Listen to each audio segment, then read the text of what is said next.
Ushbu hikoya real voqealarga asoslangan. Hikoyani tinglab, yoqqan bo'lsa, like bosing, izoh qoldiring, yaqinlaringiz bilan ulashing. Sizning qo'llab-quvvatlashingiz kanalimizni rivojlantiradi va YouTube algoritmida ko'proq ko'rinish olishiga yordam beradi. Musoning iztirobi. Birinchi partidan so'nggi vidogacha. Mening ilk muhabbatim g'ayrioddiy. Balki biroz kulgili tanishuvdan boshlangan. Birinchi sinf edim. Tashqaridagi bolalar yumushimni bitirib sinfga qaytsam, mening qadrdon joyimda begona bir qizaloq qo'nim topdi. Bolalik asabiylik bilan yuzim qizardi, ensam qotdi. Shu payt sinfdoshim Ozoda vaziyatni tushuntirdi. Muso, bu yangi sinfdoshimiz. Hozircha orqada o'tiribdi. Noiloj, norozi qiyofada orqa partaga o'tdim. U biz bilan uzoq qolmadi. Yarim soat o'tar o'tmas chiqib ketdi. Bilsak, yoshi bizning sinfga to'g'ri kelmas ekan. O'shanda bu mitti uchrashuv butun umrimga muhrlanadigan sog'inchning ibtidosi ekanini bilmagandim. Vaqt 5-sinf daryosiga kelib quyildi.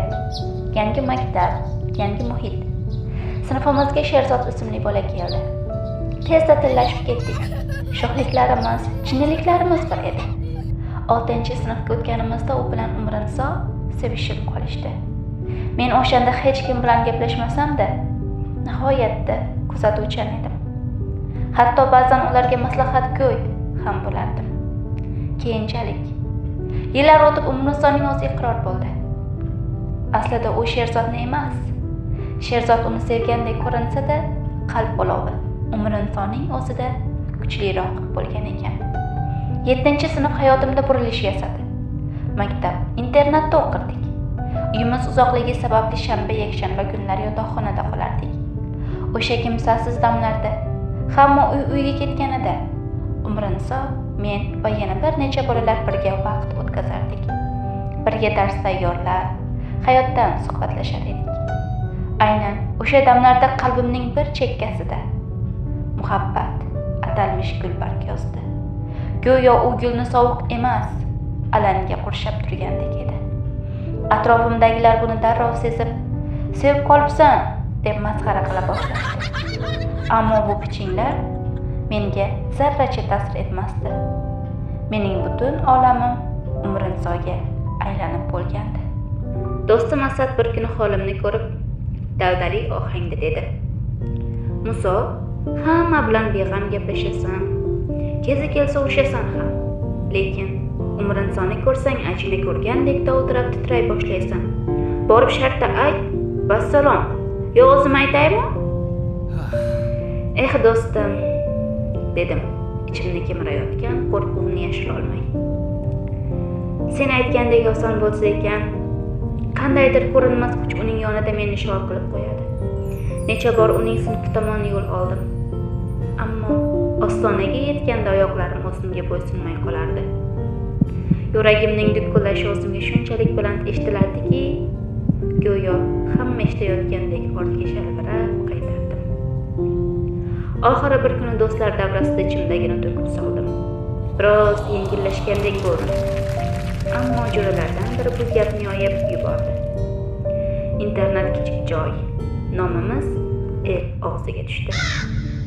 Men go'yo katta gunoh qilib qo'ygandek boshimni ko'tara olmay qoldim. Alamimdan Umrinsoga zarda qilar, duch kelsam uni cho'qib olardim. Sinfimizga yangi bola keldi. Ayrim jihatlari Sherzodni eslatardi. Men atayin ichimdagi alam va rashk sababli Umrinsoni u bilan tanishtirdim. Ular gaplasha boshlashdi. Bu mening o'zimga bergan azobim edi. Ammo ularning munosabati bir oygacha ham bormadi. Umrinso boshqa yigitlar bilan ham gaplasha boshladi. Bu menga xuddi atayin qilinayotgan og'riqdek tuyulardi. Nihoyat bitiruv arafasida do'stlarimning qistovi bilan haqiqat yuz ko'rsatdi. Dovdirab, kalovlanib turganimda o'rtog'im dadillik bilan "U seni sevadi", dedi. Umrinso yuzini qo'llari bilan to'sib, ich-ichidan yig'lab yubordi. O'sha kecha tuni bilan mijja qoqmadim.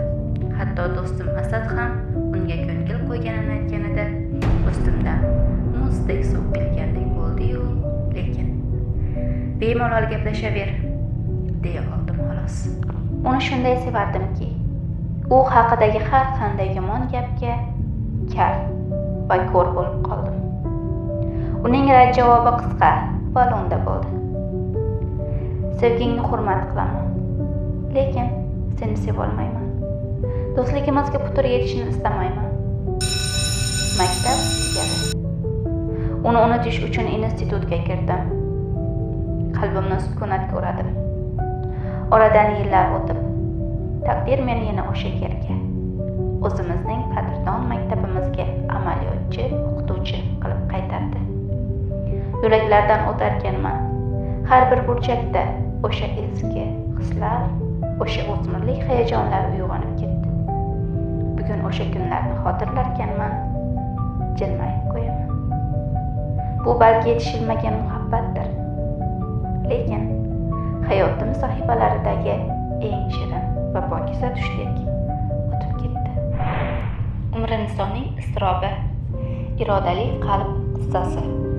Birinchi partadagi begona, hammasi o'sha kuni, hali maktab yoshiga yetmay turib, bilim dargohining eshigini hayajon bilan ochganimda boshlangan edi.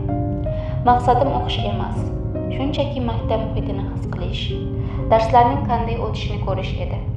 Meni birinchi sinf o'quvchilari davrasiga kiritishdi. Sinfda bor yo'g'i bir necha bola bor edi. Chaqqon va sho'x qizaloq Ozoda meni ochiq chehra bilan kutib oldi va sinfdagi eng birinchi partaga o'tishimni aytdi. Sanoqsiz tugab bolalar sinfga bo'lib kirdi. Ularning orasida bir bola bor edi. Do'mboqqina, nigohlari o'tkir. O'zining qadrdon joyida begona qizni ko'rib jahli chiqdi, yuzlari qizardi. Ozoda darrov vaziyatga aralashdi. Muso, shahring chiqmasin, u mehmon. Bugun shu yerda o'tirib turadi. Sen esa orqaroqqa o't, dedi. U norozi bo'lib orqaga o'tdi. Men esa yarim soatdan so'ng xayrlashib ketdim. Kelasi yili o'sha maktabga haqiqiy o'quvchi bo'lib qaytganimda ham 5-sinfgacha uni tanimasdim. E'tibor ham bermagan ekanman. Sevgi haqidagi haqiqatlarim. Haqiqiy sevgi nima o'zi? Ko'pchilik o'ylaganidek shunchaki ikki insonning bir-biriga talpinishi, yarim tungacha davom etadigan shirin suhbatlar yoki jismoniy rohatmi? Yo'q, aslo. Mening tushunchamda haqiqiy sevgi bu bir insonga ko'ngil qo'ysang-u, buni aytishingga jur'at eta olmaslikdir. Tunu kun uni yaratgandan so'rab, vaqti kelib uning halol jufti bo'lish uchun poklik bilan harakat qilish. Mana shu chin sadoqatdir. Sevgi faqat his-tuyg'u emas, u aql, mas'uliyat va hurmatdir. O'zga insonning pokligini saqlash, har qanday holatda unga dalda bo'lish chinakam matonatdir.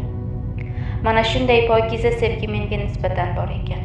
U mendan bir sinf yuqorida o'qiydigan o'sha do'mboqqina bola edi. Yillar o'tibdi, u qalbda menga bo'lgan tuyg'usini zarracha o'zgartirmay bitiruv arafasidagina izhor qildi. Men esa buni mutlaqo bilmagan edim. Sukunatdagi javob. Uning izhorini eshitganimda qalbimda hech qanday aks sado sezmadim. Yuragim jim edi. Unga nisbatan do'stona hurmatim bor edi-yu, ammo muhabbatim yo'q edi. O'shanda unga bor haqiqatni aytdim.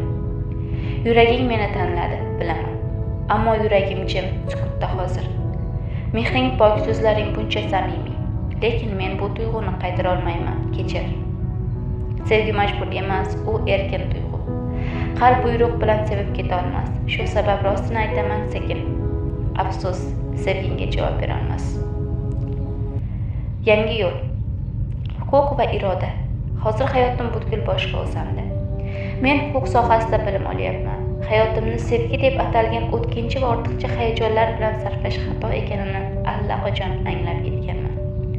Qachonki o'z kasbimning yetuk ustasi bo'lsam, qachonki yaratgan peshonamga yozgan o'sha haqiqiy juftim bilan yo'llarim kesishsa, o'shanda bu tuyg'uga eshik ochaman.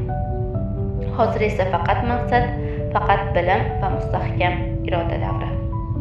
Qalbim xotirjam, chunki men o'zimni anglab yetdim. Armonga aylandi ey gulbadanim. Rashk o'ti yoqardi o'zgani desang. Atayin zarda-yo'gina qilardim. Gar bir zum yonimda jilmayib esang. Dunyoni poyingga fido bilardim. Ikkinchi she'r Umrinsoning javobi. Bu she'r qizning rad javobi. O'zga xayollar asiri bo'lgani va yillar o'tib olingan xotiralar haqida. Ko'zlaring qarardi hamisha mungli. Men esa beparvo o'zga bog'da edim. Bilmasdim sen kabi bir pokiza ko'ngil menga deb atalgan daryo ekanin. Yig'ladim iqroring eshitgan kuni, ammo qalb amriga yo'q ekan chora. Gohida eslasam o'sha afsunni, eski bir jarohat bo'ladi pora. Do'stliging qadrini baland tutgandim, sevgiga bermoqqa yo'q edi ixtiyor. Men sening borliging balki kutgandim, lekin taqdir bizga bo'lmadi dildor. Mana qaytibsanki o'sha maktabga, xotira uyg'onar har bir qadamda. Tushdek o'tib ketdi, tushdi titroqqa, mening ham yoshligim o'sha damda.